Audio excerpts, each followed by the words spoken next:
Olá pessoal, tudo bem?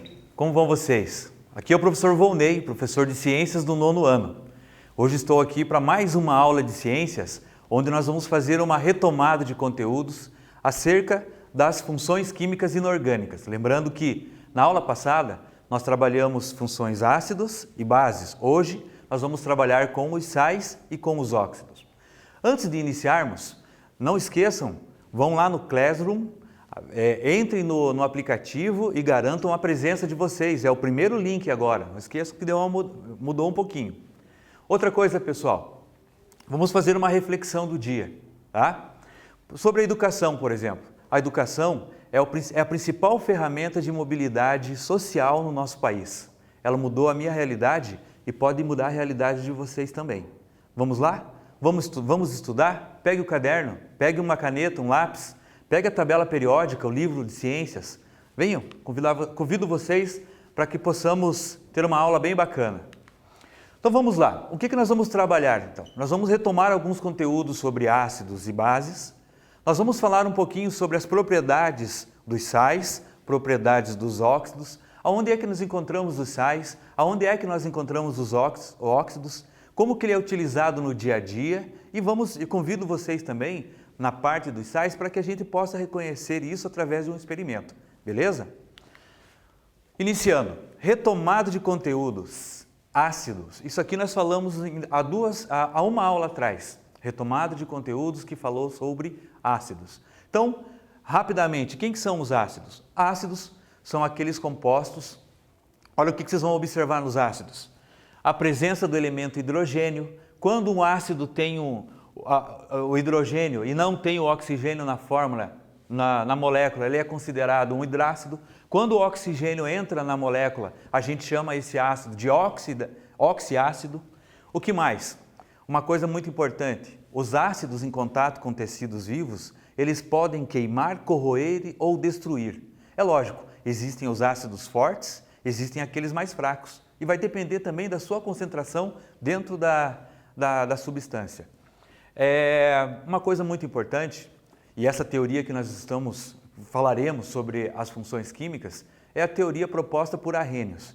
Uma coisa que Arrhenius descrevia sobre os ácidos é que toda vez que um ácido está misturado num meio aquoso, ou seja, toda vez que eu pego um ácido e coloco em algum local que ele vai ter contato com a água, o ácido, o que vai acontecer? O ácido vai acabar ionizando, formando íons, e ele vai se tornar um excelente condutor de energia, tá bom?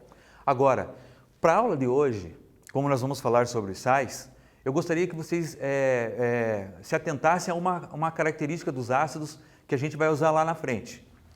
Toda vez que eu misturo um ácido com uma base, toda vez que eu misturo um ácido com um hidróxido, eu tenho uma reação chamada reação de neutralização.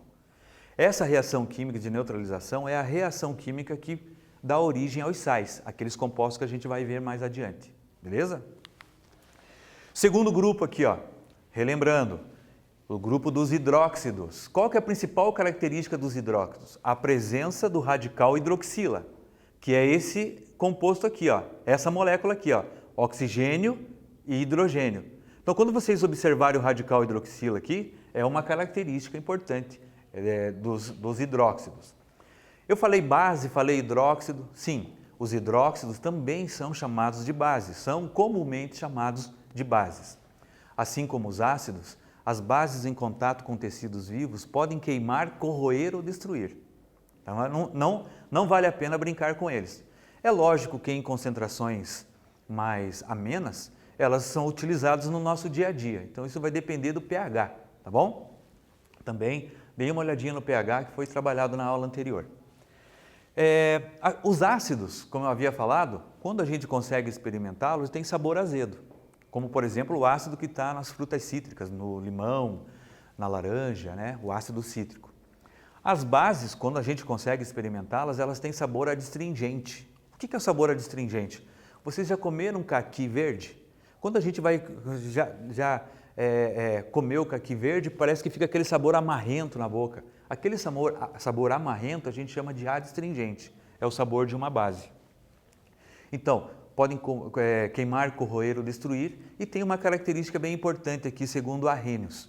Toda vez que eu pego uma base, um hidróxido, e coloco ele em meio aquoso, assim como eu expliquei agora há pouco dos ácidos, coloco uma base junto com a água, essa solução vai fazer o seguinte, vai acabar dissociando a base, ou seja, aqui o hidróxido que eu estou citando é o hidróxido de sódio. Imagine que essa molécula ela acaba se quebrando, ela se dissocia e ao se dissociar, ela vai liberar os íons e vai formar um campo importante e agradável para o fluxo de elétrons, para que haja condução elétrica. Então, tanto o ácido quanto a base, quando colocados em água, viram um excelente condutor de corrente elétrica. Citei também, eu vou repetir, os ácidos, quando misturados com uma base, um neutraliza o outro. Vocês vejam que coisa interessante na natureza. Os ácidos podem queimar, corroer ou destruir. As bases também podem queimar, corroer ou destruir. Porém, quando eu misturo os dois, ao invés de eu ter um composto ainda mais forte, um neutraliza a força do outro. Mas além de um neutralizar a força do outro, eles vão originar novos compostos. Entre eles, o novo composto são os sais. Mas quem são os sais? Aqui, ó, os sais. Quando a gente fala em sais, já vem na cabeça aquele sal comum, o cloreto de sódio. Aquele sal que as nossas mães utilizam no tempero dos alimentos, né? Aquele sal que tem várias funções dentro do nosso organismo, uma delas controlar a nossa pressão arterial, o excesso dele não é nada bom. Enfim, esse sal que a gente conhece, o cloreto de sódio, ele é um dos sais. Não existe só o cloreto de sódio. Eu vou mostrar aqui alguns deles para vocês. Mas antes, eu gostaria de explicar para vocês como é que o sal se forma. Vamos aqui ao quadro. Eu vou explicar como o sal se forma utilizando uma simbologia química, a qual nós vamos chamar de equação química. Então, a equação química é a forma que eu utilizo para demonstrar uma reação sem precisar fazê-la no laboratório. Eu posso utilizar símbolos e números, tá? Eu vou chamar então de equação química. O que tem dentro de uma equação química? Duas partes. Parte número 1, parte número 2. A parte número 1 de uma equação química eu vou chamar de substâncias reagentes. A parte número 2 eu vou chamar de substâncias produto. Essas duas partes, substâncias reagentes e substâncias produtos, elas estão separadas por uma flecha. Deixa eu fazer mais curta essa flechinha aqui. Então, ó, substância produto, substâncias reagentes. Olha as substâncias reagentes que eu vou colocar aqui em forma de símbolos. Vou colocar essa molécula aqui, ó. HCl mais NaOH. Lá do outro lado eu vou colocar NaCl mais H2O. Para completar aqui a minha equação química, ainda vou colocar isso aqui entre parênteses, ó. AQ. Aqui também, AQ. Ali também, AQ. E lá no último vou colocar um L. Vou explicar tudo bem certinho para vocês. O que acontece, gente? Aqui eu tenho a molécula de uma substância. Essa substância aqui, lembram? Olha o hidrogênio na fórmula. Esse aqui é o ácido clorídrico, aquele ácido que faz parte do nosso suco gástrico. Ácido clorídrico. Ele está separado da outra substância por esse sinal de mais. Então eu sei que aqui é uma substância, aqui é outra.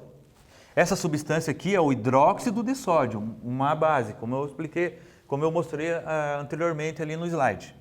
Então o que eu fiz aqui, pessoal? Eu coloquei no mesmo local, no mesmo recipiente, coloquei junto na mesma reação ácido clorídrico com o hidróxido de sódio. Porém, o ácido clorídrico não está sozinho. Observe que tem esse AQ aqui, ó. Esse AQ significa meio aquoso, ou seja, está dentro do líquido, está misturado com água. A mesma coisa acontece aqui com o hidróxido de sódio, meio aquoso. Então, quando eu tenho a reação química entre o ácido clorídrico e o hidróxido de sódio, eles vão reagir quimicamente, por isso eles vão ser chamados de substâncias reagentes, eles vão reagir quimicamente e vão originar um novo composto. Esses novos compostos são esse aqui, ó, NaCl e H2O. O NaCl, ele está em meio aquoso. O H2O está no meio líquido. Quer dizer o seguinte, que aqui é um sal que foi produzido, a NaCl, cloreto de sódio, ele está dissolvido em água. E lá eu tenho a água no estado líquido. Mas como que isso ocorreu? Como que isso aconteceu? Vejam só, pessoal. Aconteceu assim, ó. Quando essas duas moléculas aqui, essas duas substâncias reagiram quimicamente, o hidrogênio se desprendeu aqui, ó. Ele se desprendeu daqui e aqui nessa molécula o OH também se desprendeu. E aí houve uma ligação química entre esse hidrogênio e o OH. Aí agora eu tenho 2 hidrogênios e um O, e um oxigênio. Olha lá, ó, 2 hidrogênios e um oxigênio. Eu já vi que esta reação química originou água. O que sobrou? Sobrou o cloro sozinho e o sódio. Esses dois elementos químicos, esses dois átomos aqui, eles têm afinidade. Um vai doar elétrons para o outro. E aí, por terem afinidades, eles também fizeram uma ligação e formaram uma nova molécula. É a molécula do cloreto de sódio, também conhecido como sal. Então vejam, gente, os sais são substâncias formadas a partir da reação entre um ácido e uma base. Só que o sal, ele não tem nem as características do ácido, nem as características da base. As características do ácido é ter um hidrogênio na fórmula, da base é ter um OH. Agora, o sal é um composto formado por ácidos e bases sem trazer o hidrogênio do ácido e nem tampouco o radical hidroxila OH da base. É um pouco complexo, mas eu dou a sugestão para que vocês, quando observarem as reações químicas, que vocês tentem simbolizar isso também a partir das equações. Fica bem simples de você entender lá na sequência. Esse é um conteúdo que vocês vão ver bastante lá no primeiro ano. No segundo ano também vão aprender a fazer os cálculos, os balanceamentos, no qual nós vamos chamar esse conteúdo de cálculos estequiométricos, tá bom? Agora, vamos para cá. Deixa eu explicar na prática aqui o que eu fiz ali. Tá? A pergunta que eu fiz, a problematização que eu fiz é: todos os sais são iguais? Todos os sais são iguais? Não, não são iguais. Para vocês terem uma ideia, desses 4 compostos que eu trouxe aqui, cada um é um sal. Aqui eu tenho, ó, dicromato de amônia, isso aqui é um sal, ó. Esse laranjadinho aqui é um sal. Aqui eu tenho sulfeto de ferro, aqui eu tenho bicarbonato de sódio. Esse sal aqui é bem interessante, as mães usam para fazer bolo, as mães utilizam para fazer pães. Isso aqui também é utilizado como antiácido, tá? E aqui do ladinho eu tenho o cloreto de sódio, aquele sal que foi formado daquela forma como eu expliquei. É esse salzinho aqui que é o sal que a gente usa, o sal comum. Pois bem, gente, eu vou mostrar para vocês aqui uma teoria do Arrhenius. O Arrhenius disse o seguinte, que toda vez que eu pego um sal e coloco em meio aquoso, essas moléculas aqui, ó, elas vão se separar, o sódio vai se separar do cloro, vai se dissociar, vão liberar esses íons e vai formar um campo propício para o fluxo da corrente elétrica. Então o que eu construí? Eu construí um circuito elétrico, aqui tem uma lâmpada, já está ligado na tomada, aqui eu vou ligar o interruptor, e aí eu mostro para vocês aqui, percebam, que eu cortei o fluxo de elétrons entre os cabos e separei por água. A água, ela tem um fluxo de elétrons aqui, só que ele é muito pequeno em relação ao que a energia precisa para passar de um cabo para o outro e gerar aqui a corrente para a lâmpada acender. Mas segundo o Arrhenius, se eu fizer isso aqui, ó, se eu pego um sal e coloco em meio aquoso, esse sal vai se dissociar e vai se transformar num excelente condutor de energia. Vamos ver se é verdade. Está dissociando.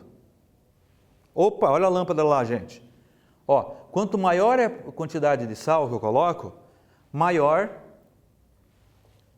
é o campo que vai formar o ambiente propício para que a corrente elétrica saia de um polo e vá para o outro. Beleza? Olha a função dos sais, viu como não é só temperar a comida? Beleza, pessoal. Agora eu vou dar outro exemplo. Exemplo de sais. Então eu já mostrei aqui para vocês. Sulfeto de ferro, dicromato de amônia, bicarbonato de sódio, até deu fome agora, e o sal cloreto de sódio. Para vocês terem uma ideia como todos os sais não são iguais. Esse aqui é o dicromato de amônia, tem um efeito bem legal. É um sal utilizado na pirotecnia, é um sal utilizado na fabricação até de explosivos, tá? A gente vê bastante esses sais aqui no final do ano, nos fogos de artifício. Ó, olha uma reação química provocada por esse sal aqui, ó. Olha que interessante. Não tente fazer isso com o sal de cozinha, que ele não vai fazer.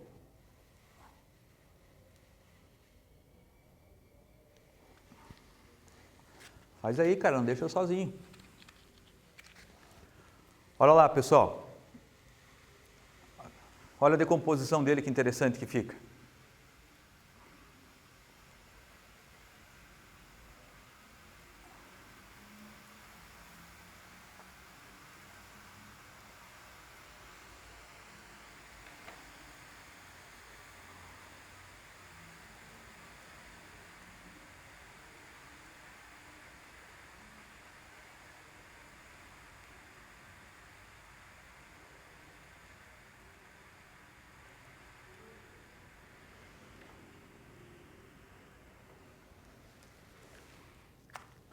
Legal? Viu como é importante a gente conhecer?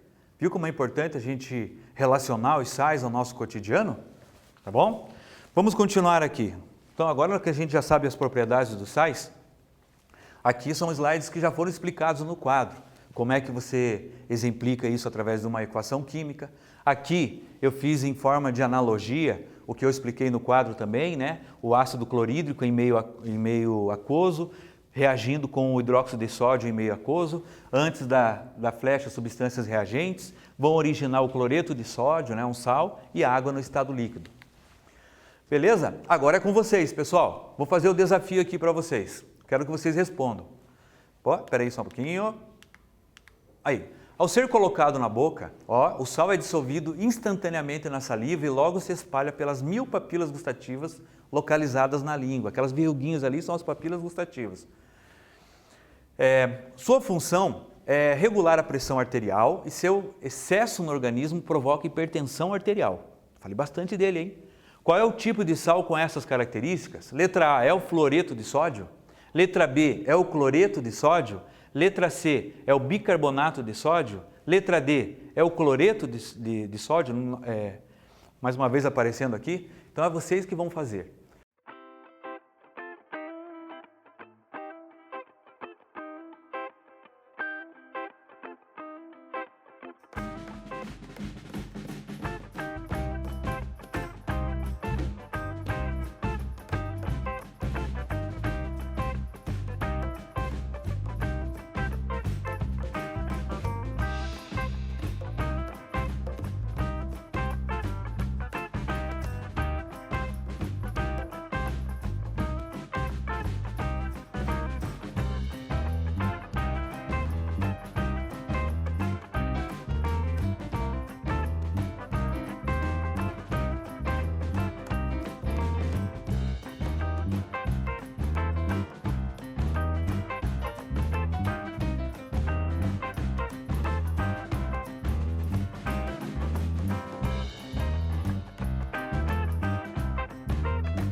Aí, pessoal, conseguiram fazer? Antes, eu gostaria de fazer uma correção, porque o professor também erra, tá?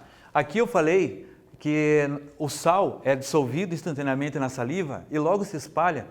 Tinha falado em 1000 papilas gustativas, na verdade são 10.000. Vamos lá. Quem respondeu a alternativa B, cloreto de sódio, respondeu certo. É esse o sal que tem essas características que foram elencadas. Mais um exercício para vocês aí, ó. Que sal é utilizado como antiácido estomacal, neutralizando o excesso do ácido clorídrico no suco gástrico e utilizado na fabricação de fermento para pães e bolos? Alternativa A, será o fluoreto de sódio? B, o cloreto de sódio? O bicarbonato de sódio, alternativa C, ou o carbonato de cálcio? É com vocês agora.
Então, pessoal, resolveram? Olha lá, ó, quem colocou a alternativa C, bicarbonato de sódio, respondeu corretamente. Vamos passar para o último grupo, o grupo dos óxidos. Segundo Arrhenius, os óxidos são aquelas substâncias, aqueles compostos chamados de binários, onde nós temos a presença sempre de dois elementos químicos, no qual um obrigatoriamente é o oxigênio. Tá? Óxidos no cotidiano. O cal, utilizado muito na construção civil. Observem aqui, ó, óxido de cálcio, ou seja, dois elementos, o cálcio e o oxigênio. Óxidos no cotidiano ainda, dióxido de carbono, esse aqui é o gás carbônico, ó, dióxido de carbono, dois elementos químicos no qual um obrigatoriamente é o oxigênio. Esse aqui, ó, queima dos combustíveis fósseis, isso aqui é muito liberado nas indústrias, nos automóveis. Dióxido de enxofre, dióxido porque são dois oxigênios, olha o elemento enxofre, um composto binário. Mais um óxido aqui no nosso cotidiano, esse aqui é vulgarmente chamado de ferrugem. Óxido de ferro, o óxido de ferro, olha lá, o elemento ferro e elemento oxigênio, composto binário. Beleza, pessoal? Então, gente, ficamos por aqui, espero que tenham gostado dessa aula. Até a próxima!